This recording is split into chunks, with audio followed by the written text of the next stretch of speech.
All right, a very big welcome to you, my awesome listeners from all over the world.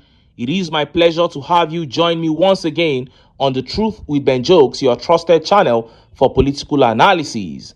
News: Federal government has disbursed 493 billion to over 5 million households under its social protection scheme.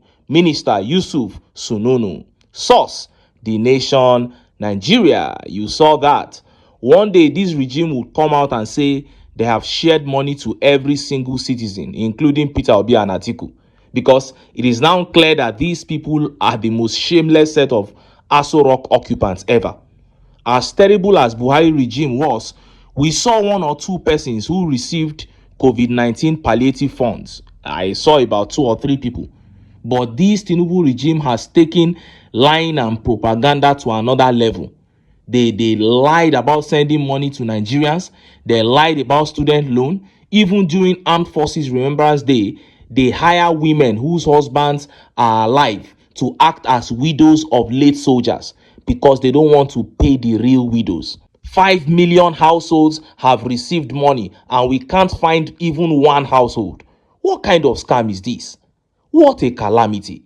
If Nigeria doesn't end the APC will end Nigeria. Now, let us look at the top stories. First is that shameful update coming out of Imo State. This is for gullible Nigerians who think that Tinubu actually has any plan for Nigeria, because some of these governors are saying Tinubu is the best thing to happen to this country. Maybe this update can help to heal some of those Nigerians. And next is that big update coming from an APC chieftain who has now joined the coalition and become an ADC chieftain. This APC chieftain turned ADC chieftain has moved to worsen Tinubu's problems in the southwest, because as it stands, many Yorubas are saying Tinubu will not get their support in 2027 because he has failed woefully. But the likes of Bayo Ononuga, Sunday Dare, and other Yorubas in the Tinubu cabinet are trying to convince them using that same argument: Yoruba should support Yoruba. But this APC chieftain shattered that argument of Bayo Ononuga and the other Yorubas with a fact, a very powerful truth about Tinubu's rebellion against Southwest Nigeria. And this truth has now set the Southwest on fire. Before I show you details of these top stories and how Nigerians reacted, let me quickly show you this video. I shudder at appearing on national television and be talking about this divide. But to illustrate the point one is making, you have to make references to sordid performance of the government of the day. Look,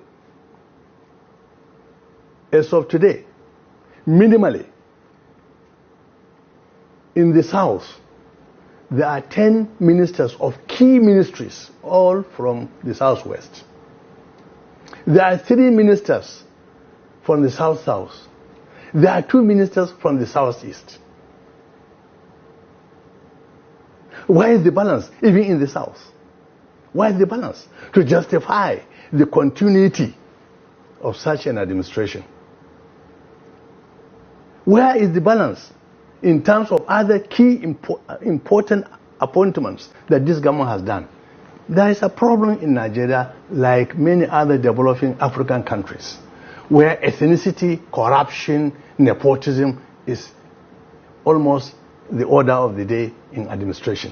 In Nigeria, we have never had it this bad, where one section of the country or one geopolitical zone out of the 6 geopolitical zones of the country is dominating the economy, the politics, the military, and all aspects of life, to the detriment of the 5 other geopolitical zones.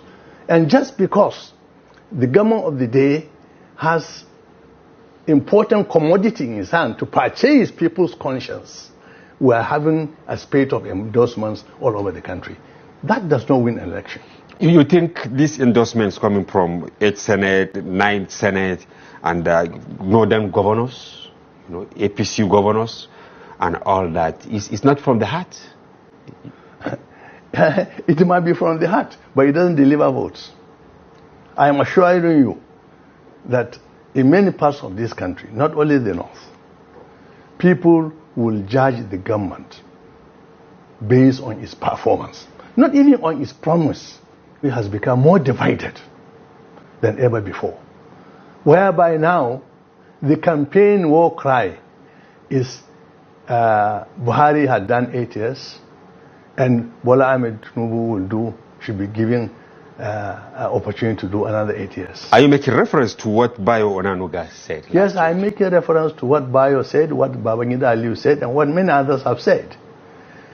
If Buhari's government was a failure, this government of Bola Tinubu in 2 years is a disastrous catastrophe. You mean it has overshadowed the 8 years? Of course it has shadowed. It has failed in all ramifications. The country has regressed. You saw that. He said if Buhari was a failure, then Tinubu is a disastrous catastrophe. And of course, he is right. Because he said in 2 years, for God's sake, it took Buhari 3 years to completely rid Nigerians of hope. And it was after 8 years that he was able to get us to the place that he got us to. But look at how terrible Tinubu has been within just 1 year. And after 2 years in office, we can see that he will only get worse. Buhari was paying fuel subsidy in trillions. And of course, he took many loans. Tinubu, on the other hand, removed fuel subsidy with the claim that borrowing will reduce. But after 2 years of subsidy removal, Tinubu has taken more loans than 4 presidents put together. Under Buhari, we saw the opposition doing their thing without interference from the APC. We even saw some PDP governors winning elections in this country. Can any PDP governor win election in this country under Tinubu today? That's not possible. Today, Tinubu has infiltrated other political parties, all the opposition political parties, ensuring that they do not stand, thereby cleaning out what is left of our freedom and our ailing democracy. Buhari didn't do all this. This man is a disaster. Before Tinubu came in, we had over 18 million out-of-school children. That was the worst case globally. In that condition, Tinubu removed education subsidy. With education subsidy, 18 million were out of school. Then a so-called leader went ahead to remove the subsidy, thereby sending more students and children out of school. Go to the health sector and see the calamity going on there. The president of the Nigerian Medical Association, the NMA, said a few weeks ago that the health sector is nearing total collapse. That was what he said. And even the private health sector practitioners agreed with him. And we never saw a situation where over 2 million SMEs shut down under Buhari. But within 2 years under Tinubu, over 6 million SMEs have shut down. Even the scam surrounding the floating of the naira is enough for all Nigerians to consider and unanimously reject Tinubu in 2027. Point blank, period. Now, let us look at the top stories. First is that disgraceful one coming out of Imo State. Hope Uzodinma showing himself to be shameless as usual. And next is that big one that has now set the Southwest on fire. APC chieftain, after betraying Tinubu, has now moved to worsen Tinubu's problems in the Southwest with a massive awareness of Tinubu's betrayal of Yorubas during the Obasanjo regime. Let's start by taking that update from Imo State. Hope Uzodinma. Look at how the papers reported it. Uzodinma, Tinubu has brought Nigeria out of the bush. In this country called Nigeria, we have come a long way. Leaders have come and gone. Bola Ahmed Tinubu is barely 2 years in office. All the cheats, all the rots, all the troubles, poverty, hardship, high cost of living, fuel scarcity were heaped on his head. I can tell you, within 2 years in office, at least, Nigeria, which was in the bush, has been brought out to the road. So we can now move on. You heard that. Now, in a number of ways, this utterance by Hope Uzodinma shows that this man has a mental challenge. If he is not being sarcastic, if he actually means this thing he said, then he needs serious mental evaluation. Because he said all the cheats, all the rots, all the troubles, the poverty, the hardship, the high cost of living that was heaped on Tinubu's head, that everything is now better, that Tinubu has brought us out of the bush. We are now by the roadside. And it is clear to everybody in this country that everything he mentioned is worse under Tinubu than under anybody else. Tinubu has made the poverty worse. He has made the hardship worse. He has made the cost of living higher. The rot is more now. So what is Hope Uzodinma talking about? The next point to consider is this. Hope Uzodinma said that Tinubu took Nigeria from the bush, meaning Buhari left Nigeria in the bush. But this same Hope Uzodinma was a praise singer for Buhari. Look at this. Uzodinma takes new Buhari praise role. That was 5 years ago. Look at another one. Idil Kabir. Governor Uzodinma praises Buhari for uncommon commitment to security. Today he is saying that Buhari left Nigeria in the bush, that it is Tinubu that brought Nigeria out. This is for gullible Nigerians who believe these governors when they say that Tinubu is the best thing to have ever happened to this country. These men are just joking. They are only working for their own pockets. The day Tinubu steps out of office, they will come out and start praising the person that takes over, and they will curse Tinubu for destroying Nigeria. It's turn by turn. These men are not sincere, and that is why Nigerians who bear the brunt must say enough is enough. We must come together and begin to kick these hypocrites who call themselves leaders out of power. And just as Nigerians were yet reacting to that update by that APC chieftain that set the Southwest on fire against Tinubu began making the rounds. Look at how the papers reported it. ADC chieftain. Tinubu fought his kinsman in power. Opposition against him justified.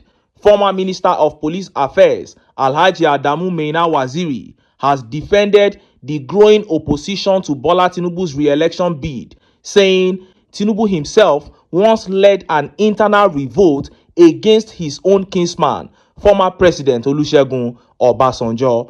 In 2003, all the governors in the Southwest endorsed President Obasanjo, but Tinubu led the vanguard to reject it, despite Obasanjo being a Southerner like him. Waziri recalled. He said the political maturity of the Nigerian electorate must be respected and voters must be free to reject underperforming leaders regardless of ethnicity. He described Tinubu's current supporters as hypocritical, adding that if Tinubu could oppose Obasanjo on principle, then Nigerians can oppose him now without any moral contradiction.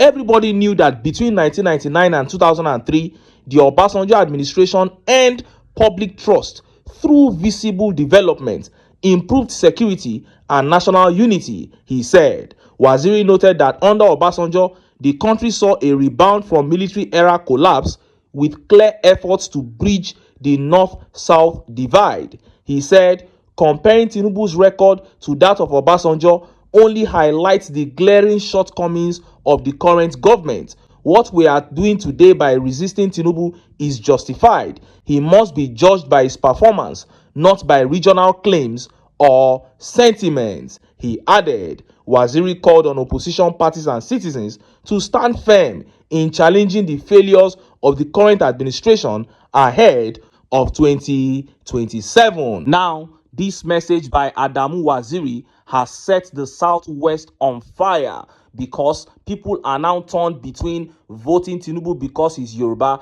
and voting him out because he has failed. So many Yorubas are saying if Tinubu could oppose Obasanjo, that is a Yoruba man, because of personal reasons, why should they not oppose Tinubu who has failed? And it's not as if it was something hidden because Tinubu openly opposed Obasanjo. But you know, sometimes somebody needs to air something again. Somebody needs to bring it again to the fore for other people to begin to embrace it. And that is what Adamu Waziri has done. He's saying that the likes of Bayo Ononuga and Sunday Dare, who are saying that Yorubas should support Tinubu just because he's Yoruba, should keep quiet because this same Tinubu opposed a Yoruba man in 2003. And this is why there is heated disagreement in the Southwest as we speak between those who are now ready to vote Tinubu out and those who are saying they will still support him because he's Yoruba. And it is such a shame that after all we have gone through